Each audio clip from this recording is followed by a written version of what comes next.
சரி மாமி சாப்பிட்டேளா? நான் இது எடுத்து தூக்கி போடுறேன். இதெல்லாம் தூக்கி போடாது. புளிக்குழம்பு பண்ணா ரொம்ப நல்லா இருக்கும். புளிக்குழம்பா மாமி? இது ஆரஞ்சு தோல். எல்லா யங்ஸ்டர்ஸ் எல்லாம் இதுல பண்ணலாம், பேச்சலர்ஸ் எல்லாம் பண்ணலாம். ரொம்ப நல்லா இருக்கும் இது. மாமி இது ஆரஞ்சு தோல் மாமி. காய் தான் ஒண்ணு வீட்டுல காய் இல்லைன்னா இதை தூக்கி போட்டு இதை பொடி பண்ணி போட்டுடலாம். ரொம்ப நல்லா இருக்கும் வெத்த குழம்பு. அப்படியா? ஆமா. எப்படி பண்றது? இந்த தோலியை நல்லா பொடி பொடியா நறுக்கி நல்லா எண்ணெயை விட்டு நல்லா வதக்கி வச்சிடணும் முதல்ல. ஓகே.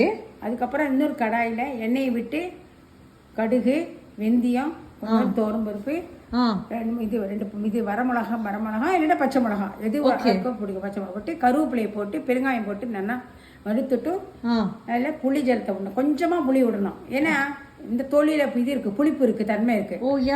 அதனால கொஞ்சோண்டு புளி விட்டுட்டு உப்பு, சாம்பார் பொடி போட்டு ஒரு 10 நிமிஷம் கொதிக்க வைக்கணும். கொதிச்சு சாம்பார் பொடி வதக்கிட்டு தானே புளி தண்ணி ஊற்றணும்? இல்ல அப்படி பண்ணலாம், புளி தண்ணியிலையும் போடலாம்.